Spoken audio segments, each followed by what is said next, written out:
Hey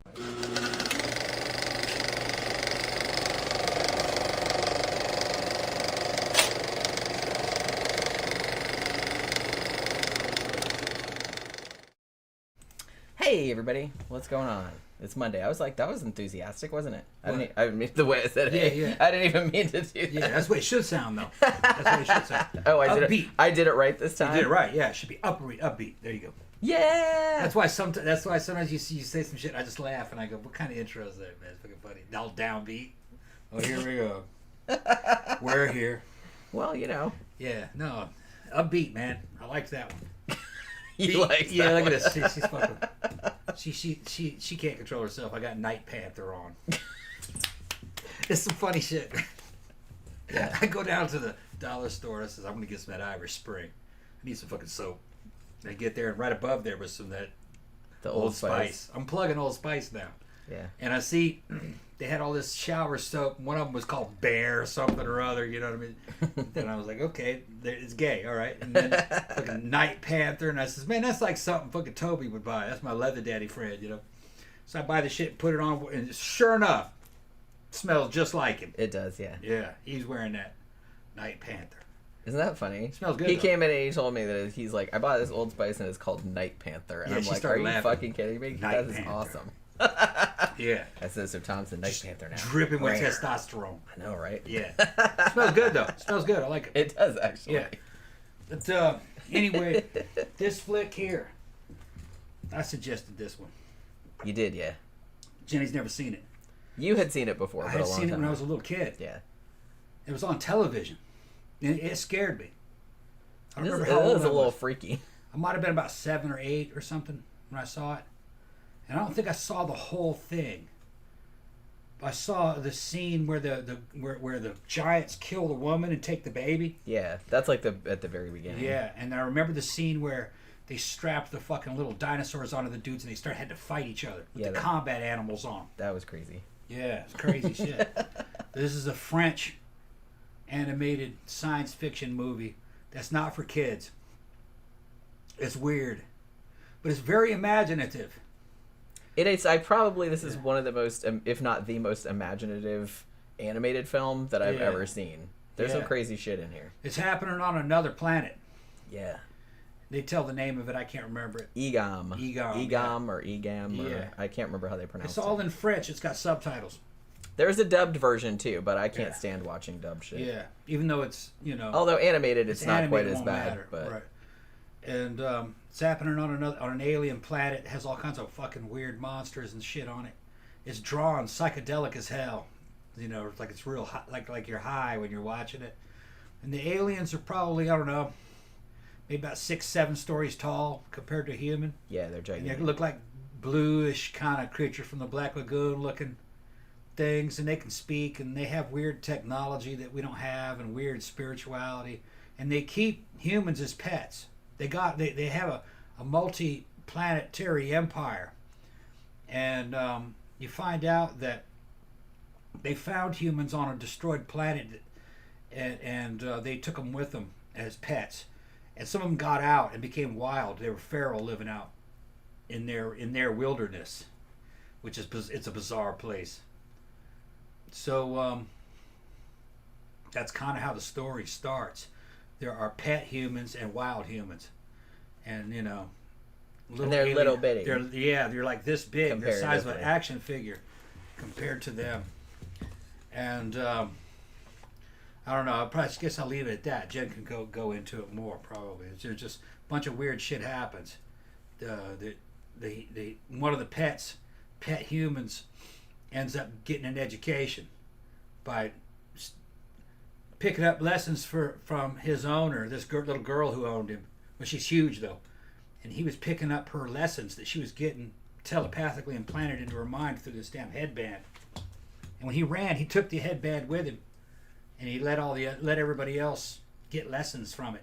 So they got intelligent enough to learn how to build rockets and shit, and go eventually, and they were able to escape the planet. The aliens eventually made peace with them, and they built an artificial satellite, a moon that the humans could live on. For them to live on, yeah. Yeah, that's and the end of the movie kind of happens quickly. Yeah, it's that's really my only criticism is the end is very abrupt. This is not a long movie. It's only 72 minutes, so it's like an hour and 12 minutes. And I feel like it could have been, like, the ending, the third act could have been expanded some. Yeah. Because it does kind of like... And I watched a couple other people's reviews of it, and pretty much that's the only criticism that they had was just kind of like, oh, and they're all friends now at the end. You know what I mean? It's just... It is a little bit like that. There could have been a whole other movie. Yeah, I mean, the... They should have left it and said it to be continued in the second movie. Right. Because they had a good place to end it. They should have tried to make 2 movies out of it. Yeah. Make it longer. Yeah, I really do kind of feel, because the lore in this is, like, so rich that you could really, like, expand out on it, and it's kind of a shame that it's, like, it's just this short of a movie. It must have been from a book. It was, yeah. Okay. The book came out in the 50s, I want to say. Okay. I think it was 1957. And the book was called Ohms and Ciarra. Okay. Meaning, Ohms are the name of the humans on the planet. That's what the aliens call them, Ohms. Yeah, which, like, that's the French word homme, that's man. Yeah. Man, yeah. So that's where that came from. But yeah, it came from the book. It was directed by a guy named Rene Laloux. He was also the co-writer on it. Now, here's what's interesting. The other co-writer was named Roland Topor. Is that how you pronounce his last name? I'm not sure. But he was a big... Him and Alejandro Jodorowsky, they did this whole, like, surrealist art movement, the Panic movement, like, in the 1960s. They were trying to make surrealism, like, dangerous again, I guess. So, most people know who Jodorowsky is, and he makes those crazy fucking movies. But also, the co-writer on this was the guy that wrote the novel that Roman Polanski's The Tenant was based on, which is crazy. And also, he played Renfield in Werner Herzog's Nosferatu. So, yeah, so he's kind of a big deal. So this movie came out in 1973. Fun fact, it was the first animated film that the MPAA gave a PG rating to, because there's titties in it, but it's not like heavy metal where it's just kind of like, you know what I mean? It's not that graphic. But there is genocide, so there's that. But there's also titties. Yeah, it's kind of I would say the themes of the movie, or probably the book too. I haven't read the book, but is human rights and animal rights. Yeah, probably what it's about. And any kind of, I guess, it's interesting because the metaphors behind it are kind of, I mean, they're very obvious, but you could apply them to a lot of different things. Yeah. It's pretty much any kind of anti-totalitarian thing, or I took it as like, any kind of animal rights thing, because they're putting the humans in the shoes of, like, somebody being kept as a pet. Yeah. And, like, so it's kind of making you think about how we treat animals and stuff, but it could also apply to like some humans thinking they're superior and treating other humans like a lower life form. Yeah. The aliens weren't sure that humans were intelligent, because the wild ones that were out there in the wilderness, they didn't seem intelligent. They were uneducated. And then the ones that were pets, they had them dressed up in goofy outfits and making them perform little tricks, and they really couldn't develop that way either. I don't even think they could talk. They couldn't talk, the pet ones. Now, there were some of the aliens who thought that maybe it was a bad idea to try to wipe out the humans, and which it all kind of comes around that, because someone said, hey, there were some ruins on the planet we got these humans from. There were signs of organization. Yeah. And later on, they're going like, and we broke into one of their nests, and they had all the supplies that they stole from us all arranged in there as in order of their contents. How could they have known? Because the stuff wasn't opened. And it really what it was because they could read. Well, no, only Tara could read. He could read, yeah. But later on, they all started to be able to read. Remember, he taught all of them. Taught them all how to read. So he stole their knowledge. So it was kind of it was almost, there's kind of a thing about Prometheus stealing fire from the gods kind of shit too. So like I said, you can read this in a lot of ways. It was a very similar theme to that L. Ron Hubbard one with the fucking, what was the name of that one that had the L. Ron Hubbard fucking movie? What, the one that's all Dutch angles? Yeah. What was the name of that one? Where the fuck? Shit, it just went right out of my head. Yeah. You just blindsided me, and so I can't really remember. Something Earth. Battlefield Earth, I think. Yeah. Battlefield Earth. Yeah, in that one, the human main character who looks just like fucking David Miscavige, the CEO of fucking Scientology, he ends up the guy who kind of owns him, who's played by fucking an alien. He's this alien. He's played by fucking who's the dude from Saturday Night Fever? John Travolta. John Travolta, yeah.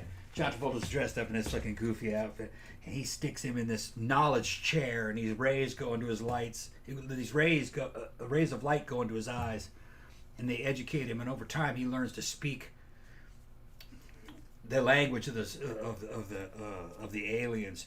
And then later on, it ends up because he was uncivilized too. All right, and he learns everything about human technology, and then they wage a war against the aliens. Or they were called the Cyclos. Yeah. Similar story. One captive human steals the knowledge from the aliens, and they get technology that they need to free themselves. It's a very similar story. Yeah, I mean the story in this is like pretty simple, and it's been done before. But I think the interesting thing about this, like I said, is the animation style is kind of fascinating. Yeah. It's reminds me of it's kind of like the animation that was in Monty Python's Flying Circus. Yeah. That cutout. Yeah. Kind of look. Very two-dimensional. It looks kind of like that. I think some of it was actually done with cutouts, like being moved around. And the voiceover's good. The music's really good. Yeah, almost like proto-industrial. One thing I didn't realize, I was watching this one guy. This one guy had like a hip hop channel. But he said, yeah, I'm talking about a movie. And he talked about this movie because he said the music in this movie has been sampled in a shit ton of hip-hop records. Okay. Which you wouldn't think that necessarily, but he's like, yeah. And he like listed all of these hip-hop records that had sampled the music. Because the music in this is real weird. It's got like a weird like avant-garde jazz kind of feel to it. And then there's like all these like weird freaky noises and like electronic kind of noises and stuff. It's a very strange... If the book came out in the 50s, with the themes of this book, I guarantee L. Ron Hubbard read this and ripped it off to make Battlefield Earth. When did Battlefield Earth come out? The book, I mean.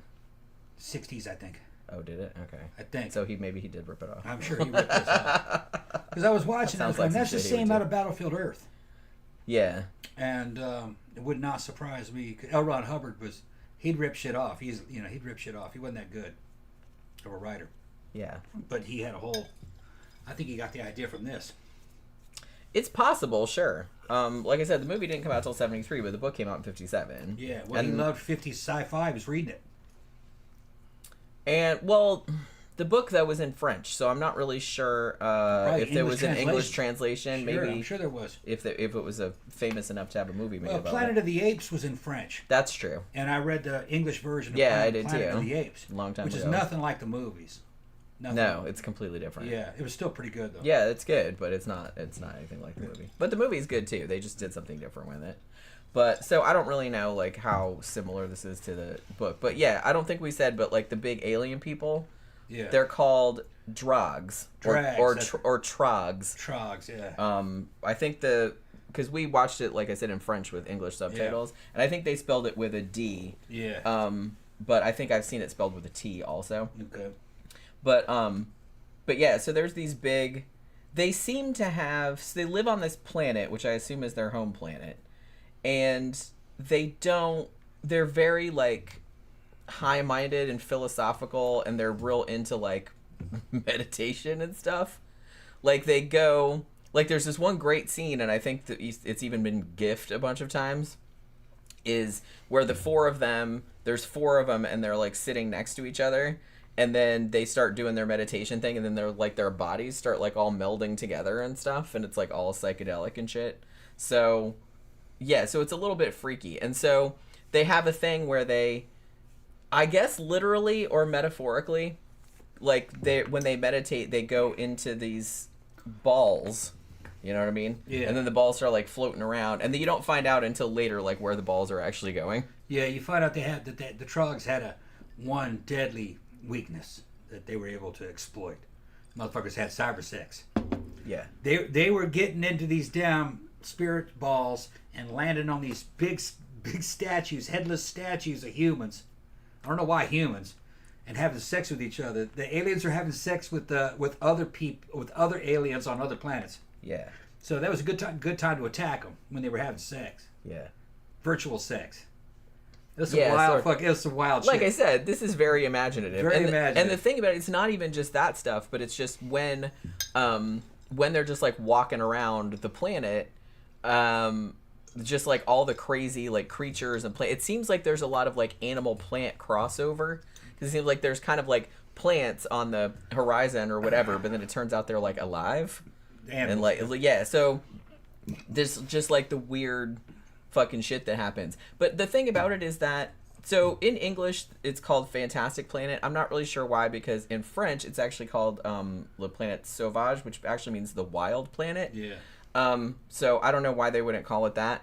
But the thing about it is that when they're talking about the Fantastic Planet or the wild planet, they don't mean the planet that the aliens are on. They mean the planet that the Ohms eventually moved to. That was like their Eden, I guess. Right. Like that's. I wish they would have gone a little bit more into that, because, like I said, the ending is so abrupt, and I feel like they could have really expanded that third act out, like to get more into, you know, the peace treaty and everything like that. Because it just seemed like it happened like real quick. It's a good animated sci-fi flick. It's weird. It's very weird.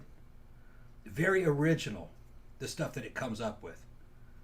Now, it isn't as interesting as... It was pretty interesting, but I liked Watership Down better. As far as... And that's another one, you know, from around this time. Some of the stuff from like... You know, Fire and Ice, you know, I kind of prefer that. But this was still a weird flick. It's out there. It was out there. It was good. You don't want to see this on acid. It'd probably you might not want to. It but fuck you up, because weird, disturbing shit happens in it. We haven't really. I don't want to steal the movie's thunder, but there's a lot of these little brief cut scenes in between major scenes of these weird animals eating each other under fucking weird circumstances, and just crazy shit happens in it. And the humans have the wild humans have they're kind of like cavemen at first, and then they kind of become like pirates, and then eventually they get high tech. They're building rockets. They have shrink rays and shit that they stole from the aliens. They went into an old deserted alien factory where they were building rockets, and they figured out how everything worked. And then they found some alien technology that allowed them to shrink things down real small to their size. And I was like, man, what they ought to do is they ought to shrink all them aliens down to their size and whip that ass. And then whip their asses. Just do that. You know? That would have been, because if you have a shrink ray, I mean, it's like, but you, and then you'd be like, you know, that'll reverse the shrink ray, so you make yourself as big as the aliens. Yeah, and then kick them. Then take them on, yeah. I mean, that's probably that's what Tom was saying. He's like, why don't they just like make the aliens smaller instead of like going through all the trouble of like. Yeah. Maybe it does. I don't know. Maybe it doesn't work like that. Maybe it doesn't work on organic materials. I don't really. Yeah, and the rockets were flying cock and balls actually. They were. And you are not the only person to have noticed that. They noticed that too. Yeah. A lot. Yeah. So, very like several. phallic looking. Well, there's a lot of. This isn't like a dirty movie or anything. But there is a lot of phallic and vaginal imagery in it, like with the plants and animals and stuff like that. Like not super obvious, but there is a lot of that, like in the art style. Yeah. But yeah, I was gonna say, I mean, the opening scene of this, which was the main thing that you remembered from you seeing it a long time ago, is really good, because at the beginning you're not entirely sure. It just looks like a regular human woman with one tit hanging out, like holding a baby, like running, and she's obviously like, oh shit, like something's chasing her.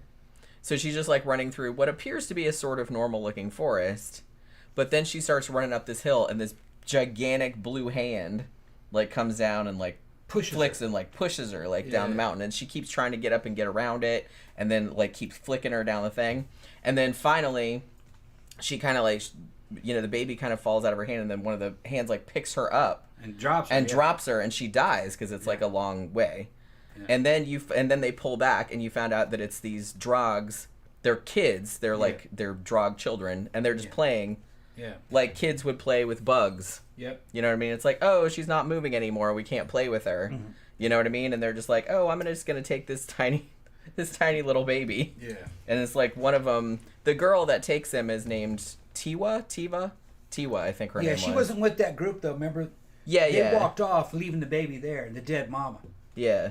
And Tiva and her dad And her dad, yeah. walk up and she goes, look at that. You know, she goes, it's a dead human. It's a dead ohm. And they're like, look at this baby. He goes, yeah, you should take the baby. You know, they make good pets, that type of deal. And that's how it kind of begins. Turns out he grows up to be the main character, the one that... Yeah, Terror. Yeah, Terror. Yeah, kind of like Terra or Earth. Yeah. Yeah. Because they end up naming the planet, like, after they get their own planet at the end, they end up naming it after him. Because this kind of happens over his whole lifetime. Mm-hmm. They do tell you that, you know, the humans have, like, a regular human lifespan, but, like, the aliens, the Drogs, they have... They live a long time. They live, like, a super long time, and they don't reproduce as much. So that's kind of another thing where the Drogs are always kind of saying, oh, these humans, they're, like, a pestilence, because they reproduce so much. And it's, like... periodically they have to do like a deomization where they basically like go out gas with them. And it looked kind of like that was actually pretty horrific. Like they go out with these little machines that kind of look like evil Roombas or something that had all these little pipes at the top, and like it would go through the woods, and then like all of these pellets, like poison pellets, like pop out of the thing, and it's just like then it gases them and they all just like fucking keel over dead. And then they come out with a bunch of little ohms, little humans with gas masks, and they're using them as trackers to track down the like on leashes and stuff. Yeah, it's pretty fucked up. It's pretty fucked up. It's kind of like I guess you could say that the humans are on par with like maybe like mice. Would be. They're considered to be kind of like a you can make it a pet, but it's also a pest. They're treating them like rats or vermin or like bugs mouse, or something like that. Mouse and rats or rabbits, something like that. Yeah, that's exactly what they're treating them like. And it's like, so people do keep them as pets, so like mice or something. Yeah. But the funny thing about it is that Terror, who's the main character, that gets taken in as a baby, and this kind of, like I said, happens over his whole lifetime. So he eventually, they put a collar on him that she has like a thing on her wrist, like a watch, and it can control the collar from like wirelessly, so it can drag him around like wherever she's just like voop, like so he doesn't run off. And I guess it's kind of a thing that everybody, like all the Drog children that keep ohms as pets, they put them in like these ridiculous looking costumes that kind of look like old-timey circus costumes, sort of like the one that he wears. It's kind of like this unitard thing, and then he has like tights and these ridiculous shoes that have these big long, like almost like clown shoes, but like not. And then he's got like this thing on his head where like there's like this little cap, and it has these little things sticking out with like poofs on the side, and that's when he runs away, like he's wearing that, so like all the wild humans like laugh at him because he looks ridiculous. But that's kind of it, and it seems like a lot of the toys and a lot of the sets and things like that they let the little baby ohms play in are like circusy because they're making them perform for them. So that's kind of why I got like the whole animal rights thing. It's like, you know, people making, you know, elephants and stuff like that like perform in circuses, and I think that that's kind of what they're talking about. And the thing about it is that even though Terror is, you know, his owner, quote unquote, is Tiwa, who's this girl who seems nice, and she thinks she loves him, and she doesn't want him to get hurt, like, you know, that's her pet and everything like that. But she does kind of like lose interest in him after a while, like after she gets older and like she goes off on the meditation thing and all that other stuff. So she kind of like loses interest, and that's when he decides he's going to escape, because it turns out that she, you know, the headset that she has is giving her all the information that she needs, like it just goes right into their brains. There's some kind of, they explain that there's some kind of glitch in Terror's collar that allows him to hear the shit too. So it also goes into his brain. So when he escapes, he takes that with him, and he's the one that like takes knowledge to the wild ones. And then they decide they're gonna, and there's actually two factions of the wild humans. There's the ones that live in the tree and the ones that live in the bush.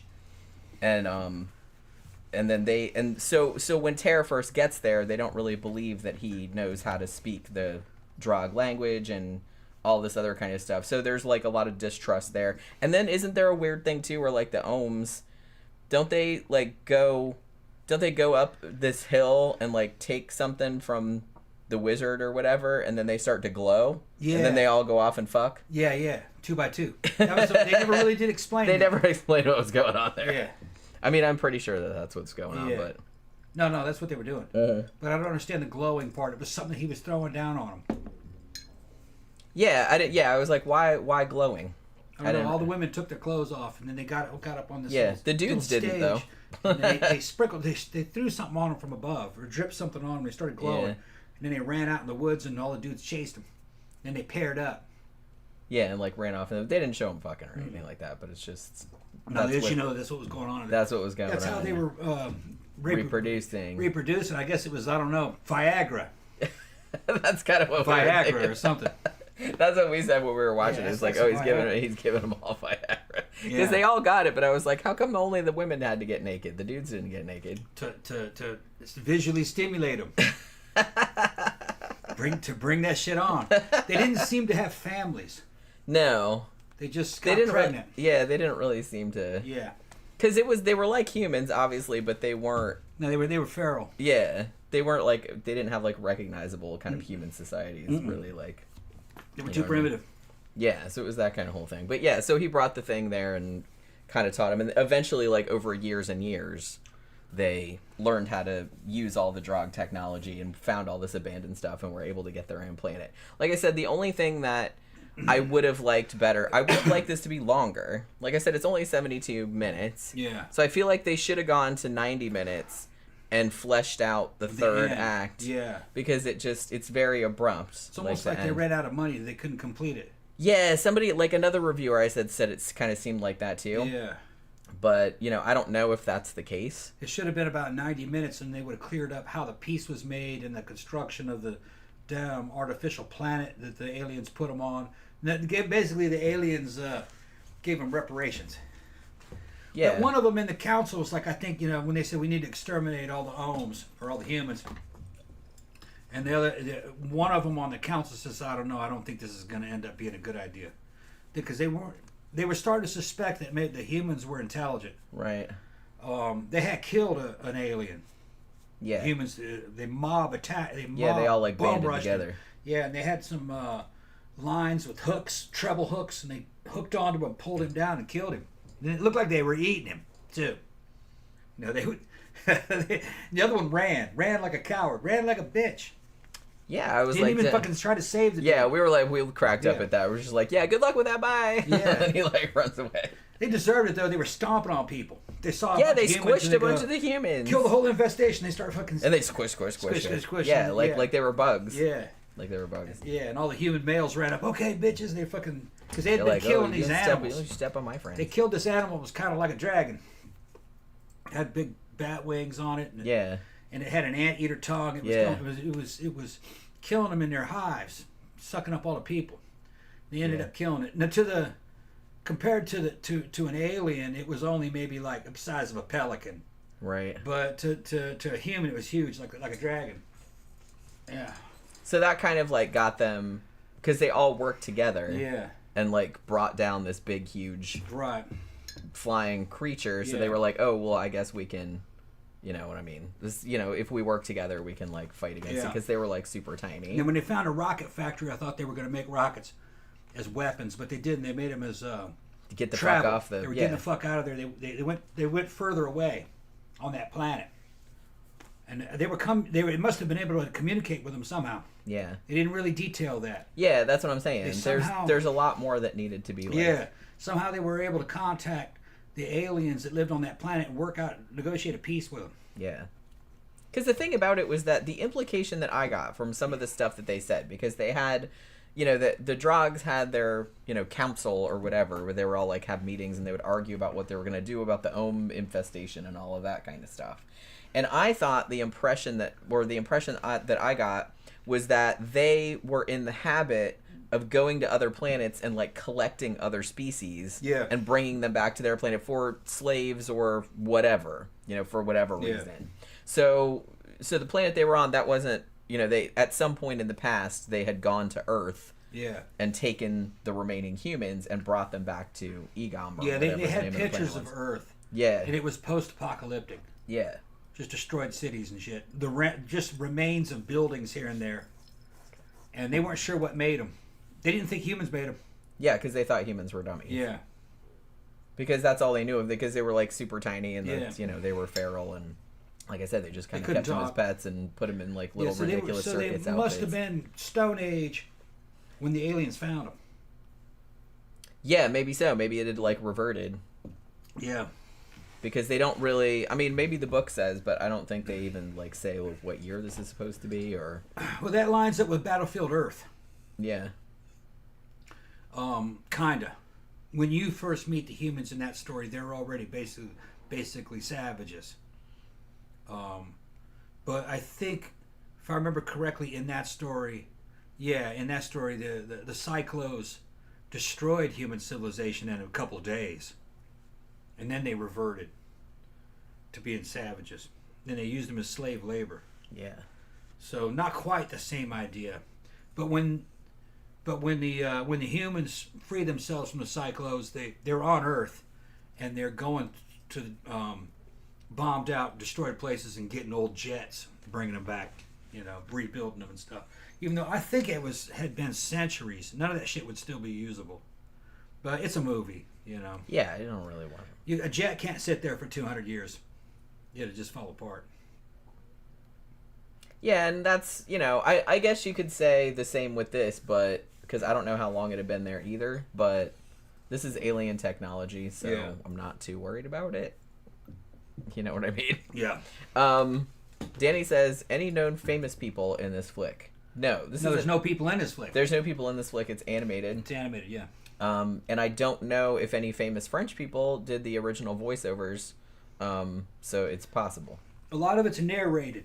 Yeah. It's French narrated, a lot of subtitles. It's from, like, Ter's point of view. He's talking about what happened. There's not a lot of dialogue in it, and that's actually pretty good. Yeah.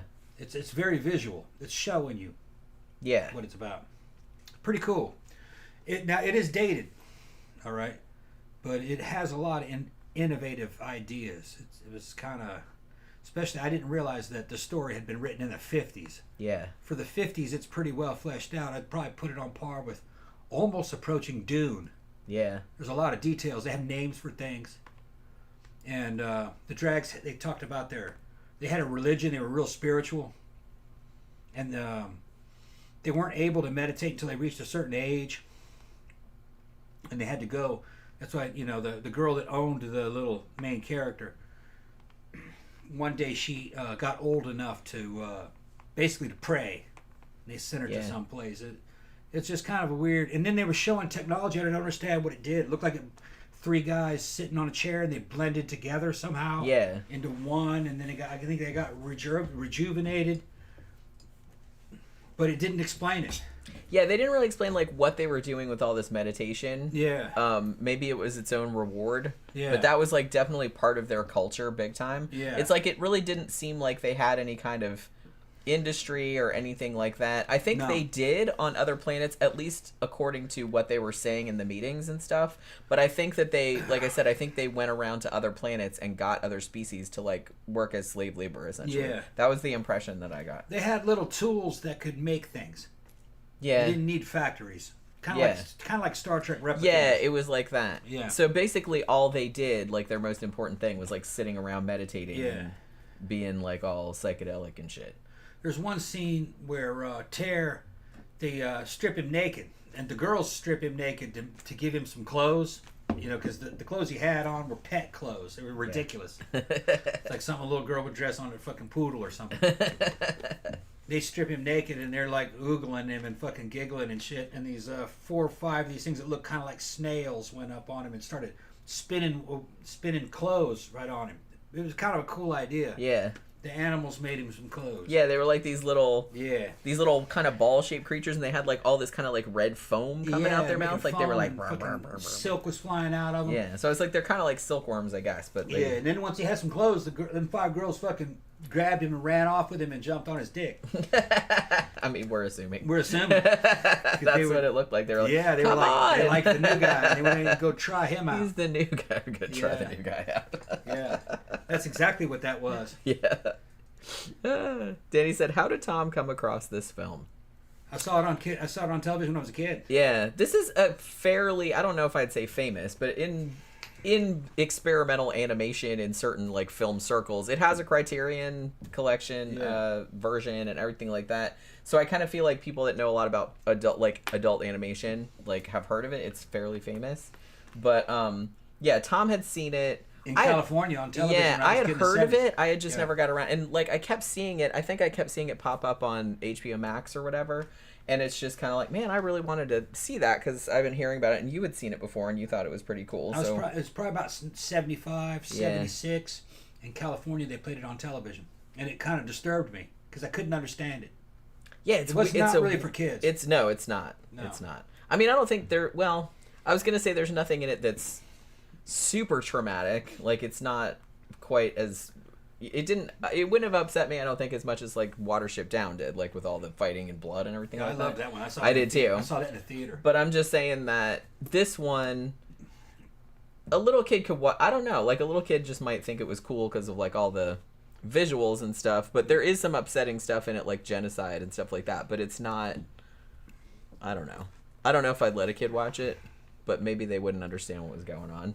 Because it's so fucking weird. It's a weird movie. It's one of the weirdest animated films that I've You have to be ever about seen. 10 to watch this movie, I think. Probably, yeah. Yeah. Probably, yeah. But like I said, it does have some... But there's no, like... It's not, like, heavy metal where it's just kind of, like... Where it's super, like... Drugs and sex. Where and it's shit. super sexual and, like, lots of drugs and stuff. Like I said, Yeah. there's titties, but they're not sexualized. No. It's just the way that you would, like... What they call tribal nudity. Right, it's tribal nudity is Yeah. basically what it is. It's not, Yeah. like, for... No. for pornographic purposes. No. Victor says Watership Down was scary as fuck. It was. I read the book too. But yeah, I remember seeing that when I was a kid and I was like, holy fucking shit. That was a great it's really good, yeah. Yeah, they had their version of the Great Spirit, their version of God, Bunny Rabbit God. Yeah. That was a cool idea. Well, yeah, I mean, that's what... If bunny rabbits had a religion, of course their god would also be a bunny rabbit. Yeah. That's true of any animal. Yeah, and they were finding these different kind of warrens. One of them was these spooky motherfuckers that were just odd and weird. You know, had a veil of doom over them. And it's because they weren't free. Remember that? They were being fed by the farmer and being snared. So they were food. Yeah. That was a weird one. And then the other one was a totalitarian warren. Remember that? Yep. Where the leader had enslaved all the females. Yeah. And he had typical. Yeah, they were a bunch of National Socialists, basically. They were Nazi rabbits. Yeah. Yeah, that was a good one, yeah. Yeah, so I feel like there's kind of a long tradition of these animated films for adults being these kind of like political allegories, you know what I mean? Because this one definitely is, but like I said, it's broad enough that you could kind of read it in a lot of different ways. It's a pretty general, anti-totalitarian thing. But you, like I said, a pretty like human rights, animal rights, stuff like that, just in the sense that the humans are being treated as pets or being treated as an inferior species, and so they're trying to, because of the reversal, Yeah, and the character is not a holier than thou type character that was designed to, you know what I mean, be some paradigm of virtue. He fucks up too. I mean, he's a damn pet, and they're making him fight other humans. And one of the humans that he's fighting is an old man dressed up as a pet. And the old man doesn't fight. He starts fucking trying to sing, but he can't speak, so he's just making this weird singing sound. And the main character fucking loses it and beats his ass for that noise. He's like, shut the fuck up. Yeah. Remember before that, like, two of the Drogs had their pets who were female ohms, and they had their long hair tied together. Make them fight each other. And making them fight each other so they're like that because their hair was like that. Yeah, so the humans in it, including the main characters, have savagery in them and ignorance, which that adds kind of a element of legitimacy or realism to the tale. You know what I mean? They're not Mary Sue's or anything. And I feel like they don't, because even Tara, who's the main character and does a lot of the narration, this isn't a super character-driven piece. It's more, like I said, it's allegorical. So I guess, like, the characters aren't as important as what they represent. Yeah. You know what I'm saying? So you don't really get to know him as a character. You don't really, you know what I mean? He's just kind of like a stand-in for an idea, sort of. Yeah. That's kind of the feeling that I got. Yeah. And like I said, it's a pretty short movie, too, so they didn't have time to do, like, a lot of character development. Well, they wanted you to know that Tara started out in a place of ignorance. Yeah. He didn't know what was going on. He was an animal. Yeah. He didn't get better or become kind of heroic until he had an education. He got that by stealing it from that headband. and that's kind of where he became civilized. Yeah. And then he So- took it to everyone else to, Yeah, he brought it to to everybody kind of else. free Yeah. them. Which that's better. Nowadays, if they were to write that story, they would write him as a good guy from the very beginning. He didn't do anything wrong. Nah. He started off as a savage. Well, he didn't know any better. He didn't know any better. Right, yeah. He didn't Right. know any better. Right.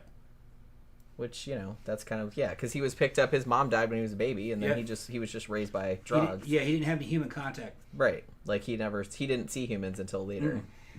But how interesting, though, that he still had the tenacity to leave. I mean, I guess he knew because of all the information that he had got from the headband. He knew there were wild He humans. knew that there were wild humans out Yeah. there, so he thought, oh, well, I'm going to go be with my own Yeah. kind, I guess. Yeah.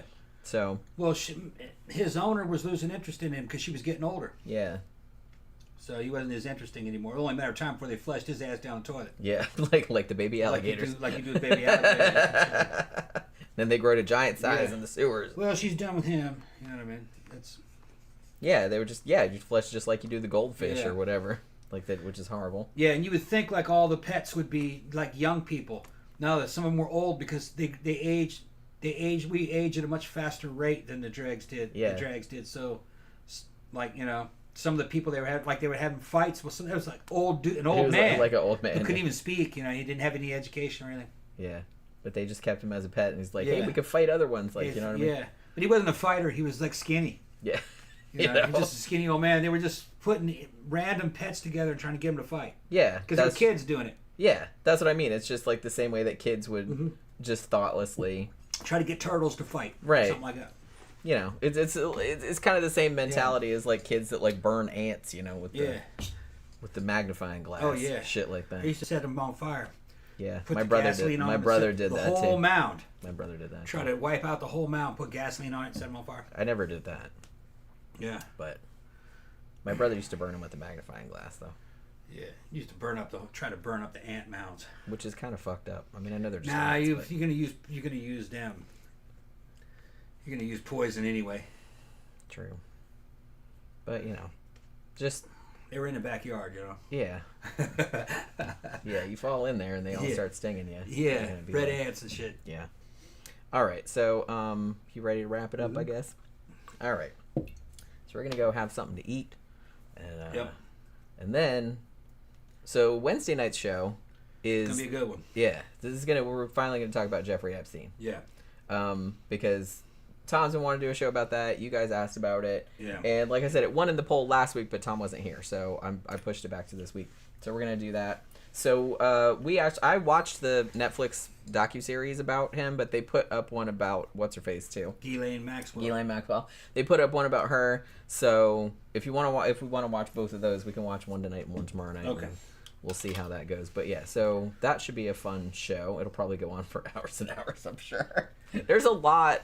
It's a lot of information. You know what I mean? It's kind of hard, and there's a lot of information about it out there, so it's kind of hard to distill it. And down. I'm going to be skeptical of the information we're going to be getting through these these fucking mainstream sources because they censored that shit. They're going to because they got to protect their own in there.